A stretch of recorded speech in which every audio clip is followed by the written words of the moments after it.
সাল পর্যন্ত বিএনপির নেতা কর্মীদের উপর কিভাবে জুলুম এবং নির্যাতন করা হয়েছে, ক্ষমতায় টিকে থাকার জন্য, ক্ষমতাকে ধরে রাখার জন্য বারবার জুলুম এবং নির্যাতনের মধ্য দিয়ে বিএনপির নেতা কর্মীদেরকে স্তব্ধ করে দেওয়া হয়েছে।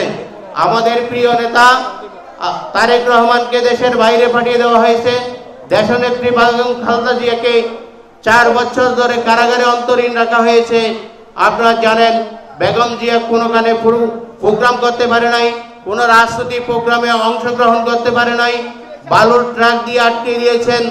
আপনারা দেখেছেন এই চড়াই উত্তরায় পার হয়ে বিএনপির নেতৃবৃন্দ অটুট ছিল এবং 24-এর ছাত্র জনতার বিজয়ের মধ্য দিয়ে বিএনপির 17 বছর সংগ্রামের মধ্য দিয়ে আবারও দেশকে 71-এর মতো 24-এর স্বাধীনতা আপনারা পেয়েছেন।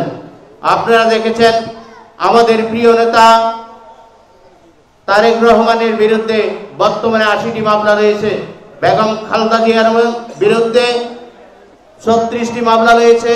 এখানে চট্টগ্রাম দক্ষিণ জেলার সিংহপুরুষ আলহাস এনামুল হক এনাম ভাইয়ের বিরুদ্ধে প্রায় 14টি মামলা, এবং আমাদের এমন কোনো নেতা কর্মী নাই যারা মামলা হামলার শিকার হয় নাই, ঘরবাড়ি ছাড়া হয় নাই।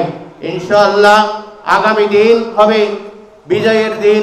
বিজয় এসেছে, বিজয়ের চূড়ান্ত ফসল গড়ে তুলতে হলে আপনাদের সবাইকে আর একটু ধৈর্য ধরতে হবে, আগামী নির্বাচন পর্যন্ত অপেক্ষা করতে হবে। আপনারা জানেন এখনো পর্যন্ত বিএনপি এবং বিএনপির অঙ্গ সংগঠন সহ আমাদের নেতাকর্মীদের বিরুদ্ধে ষড়যন্ত্র বিদ্যমান।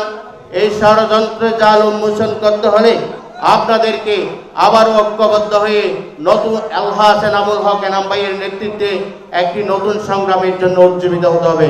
আপনারা উজ্জীবিত থাকবেন এবং এই পর্যন্ত আপনারা আলহাস এনামুল হক এনাম ভাইয়ের নেতৃত্বে ঐক্যবদ্ধ থাকবেন যতদিন পর্যন্ত আজকে আরেকটা নির্বাচন না হয় এবং নির্বাচনের মধ্য দিয়ে আলহাস এনামুল হক এনাম ভাই আমাদের প্রিয় নেতা, রাজপথের লড়াকু সৈনিক, যিনি আপনাদেরকে নিয়ে মাঠে ময়দানে ঘুরে বেরিয়েছেন, চষে বেরিয়েছেন, আগামী দিনে যোগ্য নেতার যোগ্য নেতৃত্ব নিয়ে আপনাদের সাথে আসবেন। তারেক রহমান ওনাকে ভালোভাবে ছিলেন এবং দেশনেত্রী বেগম খালেদা জিয়াও তাকে ভালোভাবে ছিলেন। আপনারা আগামী দিনের নির্বাচনে ওনার সাথে কাজ করবেন। আমরা সবাই একসাথে থাকবো। আলহাস এনামুল হক এনাম ভাইকে আগামী সংসদ নির্বাচনে আমরা নেতা নির্বাচিত করব এবং তারেক জিয়ার হাতকে শক্তিশালী করব। আপনারা কি আলহাস এনামুল হক এনাম ভাইয়ের সাথে থাকবেন এবং নেতা নির্বাচিত করেন? তাহলে দুহাত তুলে ওয়াদা করুন, এনাম ভাইয়ের সাথে আছেন, এনাম ভাইয়ের সাথে কাজ করবেন। একটি সমৃদ্ধ পটিয়া, উন্নয়নের পটিয়া, সমৃদ্ধির পটিয়া, মাটি ও মানুষের অগ্রগতির পটিয়া আপনারা রূপরেখা নির্ধারণ করবেন।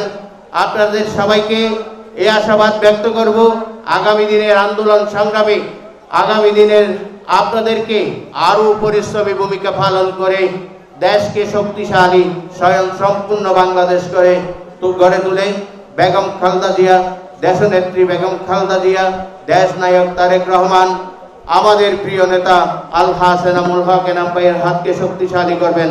এই আশাবাদ ব্যক্ত করে আমি আপনাদের সবাইকে অন্তরের অন্তরস্থল থেকে ধন্যবাদ। আজকের সফল করার জন্য সকল নেতৃবৃন্দকে আমি আমার অন্তরের অন্তরস্থল থেকে আলহাস এনামুল হক এনাম ভাই